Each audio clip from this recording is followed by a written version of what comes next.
Hello दोस्तों। तो कैसे हैं आप सब। आप सभी का स्वागत है हमारे इस नए यूट्यूब चैनल पार्थ क्लासेस पर। दोस्तों, आज हम आपको बता दें कि इस चैनल पर क्लास 10 से संबंधित इम्पोर्टेंट क्वेश्चन सॉल्व करवाया जाएगा। क्लास 10 से संबंधित इम्पोर्टेंट क्वेश्चन सॉल्व करवाया जाएगा। जो भी विद्यार्थी 2025 में बोर्ड एग्ज़ाम में बैठने वाले हैं, वो अवश्य ही बोर्ड एग्ज़ाम में बैठने से पहले इस क्वेश्चन को देख कर बैठें। तो शुरू करते हैं। तो हमारा पहला क्वेश्चन है कि अवतल दर्पण को अभिसारी दर्पण क्यों कहा जाता है।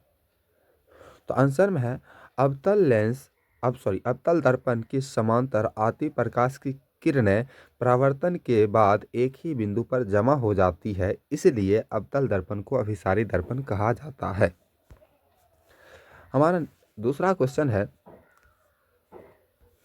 कि अवतल दर्पण एवं अवतल दर्पण एवं उत्तल लेंस हमारा अगला क्वेश्चन है अवतल दर्पण एवं उत्तल दर्पण में अंतर स्पष्ट करें। तो आंसर होगा, अवतल दर्पण के बारे में पहले देख लेते हैं।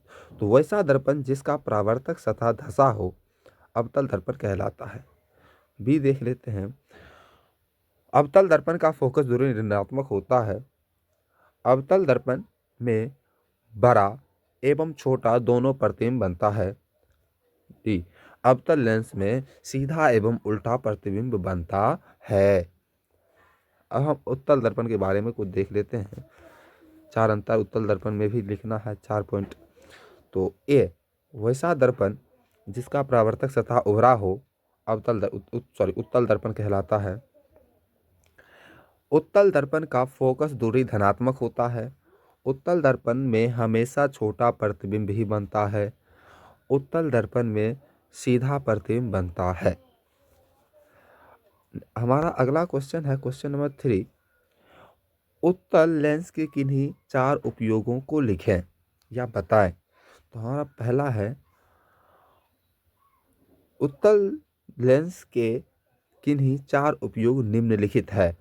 चश्मा बनाने में इसका इस्तेमाल किया जाता है। सूक्ष्मदर्शी में छोटी वस्तुओं को बड़ा करके देखने में इसका इस्तेमाल किया जाता है। कैमरा के लेंस में इसका इस्तेमाल किया जाता है। घड़ी के साज में भी इसका इस्तेमाल किया जाता है। दोस्तों, यहाँ तक आप क्लियर हो तो आगे हम बढ़ते हैं। अगला हमारा क्वेश्चन है कि विद्युत विभव क्या है, इसका ऐसा ही मात्रक लिखें।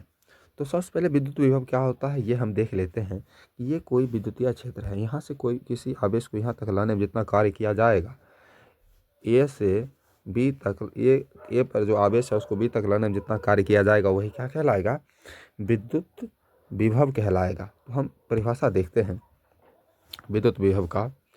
तो विद्युत विभव का परिभाषा होगा, तो आंसर में इकाई धन आवेश को अनंत से विद्युतीय क्षेत्र के किसी बिंदु तक लाने में किया गया कार्य विद्युत विभव कहलाता है। इसका मात्रक वोल्ट होता है। इसका मात्रक वोल्ट होता है। इसका सूत्र होता है V बराबर W बाय क्यू। V बराबर W बाय क्यू, सही है। V बराबर W बाय क्यू, ये इसका फार्मूला होता है। नेक्स्ट क्वेश्चन हम देखते हैं कि प्रतिरोध की उत्पत्ति का कारण क्या है। तो दोस्तों, हम सबसे पहले देख लेते हैं कि प्रतिरोध होता क्या है। तो प्रतिरोध होता है कि कोई भी चालक तार है उसमें विद्युत धारा का जो प्रवाह होता है उसका विरोध जो करता है वही कहलाता है प्रतिरोध। जैसे किसी चालक तार या चालक पदार्थ का वह गुण जो उस पदार्थ से होकर प्रवाहित होने वाले विद्युत धारा का विरोध करता है उसे प्रतिरोध कहते हैं। इसे R से सूचित किया जाता है। इसका मात्रक ओम होता है। अब दोस्तों, हम बता दें आपको कि प्रतिरोध उत्पत्ति का कारण है आवेशित कणों का आपस में टकराना। आवेशित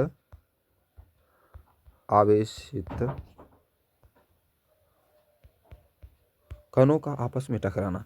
आवेशित कण होता क्या है? आवेशित कण होता है इलेक्ट्रॉन। आवेशित कण होता है इलेक्ट्रॉन, और इलेक्ट्रॉन जब आपस में टकराती है तभी प्रतिरोध उत्पन्न होती है। हम नेक्स्ट क्वेश्चन बढ़ते हैं।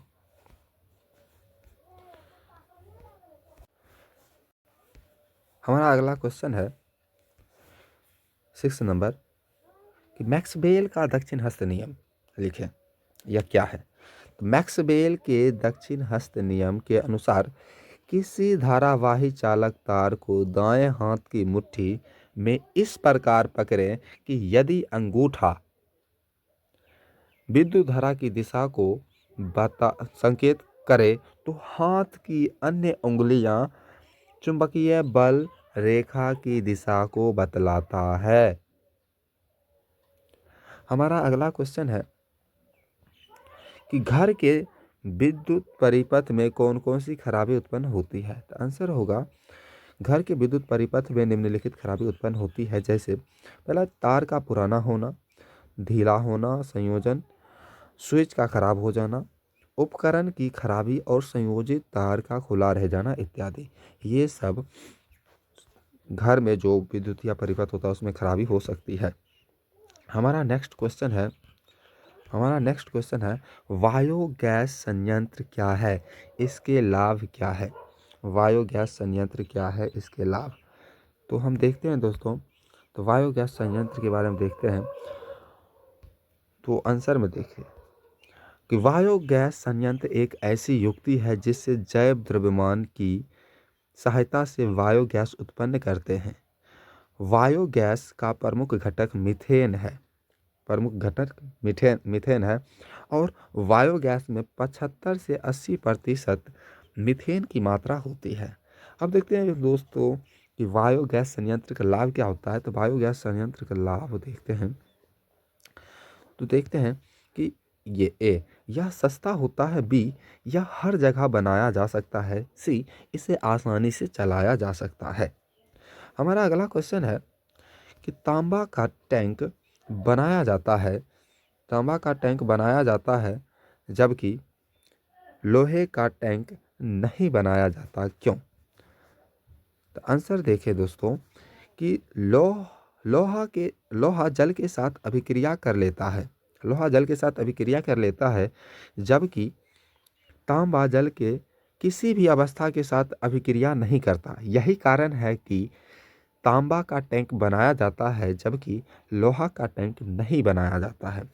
हमारा अगला क्वेश्चन है दहन के लिए आवश्यक शर्तें को लिखें। तो उस आंसर में है दहन के लिए आवश्यक शर्त निम्नलिखित है। पहला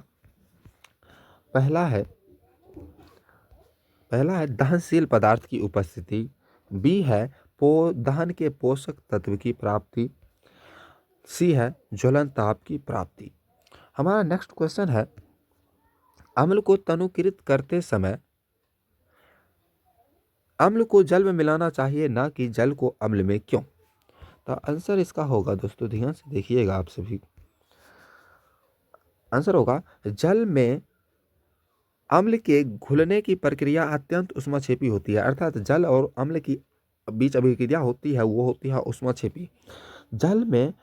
अम्ल में जल मिलाने पर अत्यधिक ऊष्मा उत्पन्न होता है जिसके कारण अम्ल छलक कर बाहर आ जाता है और हमें जला सकता है। अतः सांद्र अम्ल को तनु करते समय सावधानी पूर्वक सांद्र अम्ल को थोड़ी थोड़ी मात्रा में जल में डालना चाहिए। दोस्तों हमारा अगला क्वेश्चन है कि लोहा को प्राप्त करने के लिए क्या करना पड़ता है, या अर्थात लोहे धातु की प्राप्ति कैसे होती है? तो आंसर में देखिएगा। आंसर है कि लोहा धातु की प्राप्ति हेमेटाइट नामक अयस्क से की जाती है। इसके अयस्क के साथ एल्यूमिनियम का चूर्ण मिलाकर गर्म करने से लोहा धातु प्राप्त हो जाती है। इस अभिक्रिया में एल्यूमिनियम का चूर्ण उपचायक अर्थात ऑक्सीकारक का कार्य करता है। एग्जाम्पल Fe2O3+ Al बनाता है Fe+Al2O3+ उष्मा। दोस्तों हमारा नेक्स्ट क्वेश्चन है समावयवता किसे कहते हैं? तो यहाँ पर दोस्तों परिभाषा इसका गलत लिखा गया है। परिभाषा इसका गलत लिखा गया है, इसको मत याद कीजिएगा। तो इसका परिभाषा होगा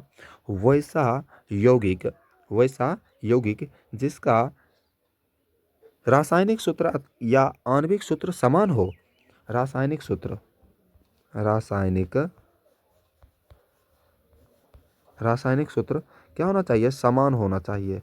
रासायनिक सूत्र समान होना चाहिए, लेकिन संरचना सूत्र अलग अलग होना चाहिए, वही कहलाता है समावयवता। जैसे नॉर्मल ब्यूटेन और आइसोब्यूटेन, ये दोनों एक दूसरे के समावयवता हैं। हमारा अगला क्वेश्चन है नाइट्रोजन।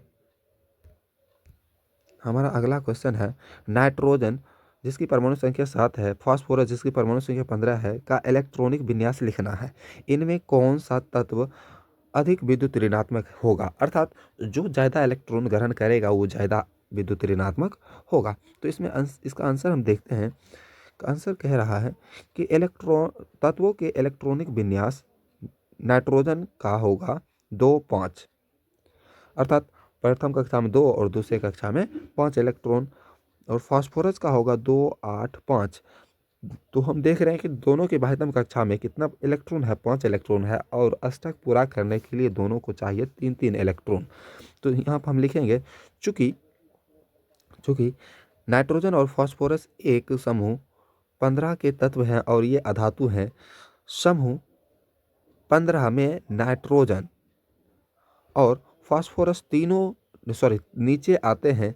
अधातुओं के समूह ने ऊपर से नीचे जाने पर विद्युत ऋणात्मकता घटती आता नाइट्रोजन तत्व अधिक विद्युत ऋणात्मक तत्व है।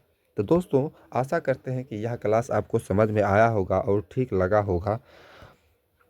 तो अपना सुझाव हमें ज़रूर दें, और आप सभी अच्छे से अपनी एग्ज़ाम की तैयारी करें, यही हम चाहते हैं। हम ईश्वर से कामना करते हैं कि आप सभी का बोर्ड एग्ज़ाम बहुत ही अच्छा जाए।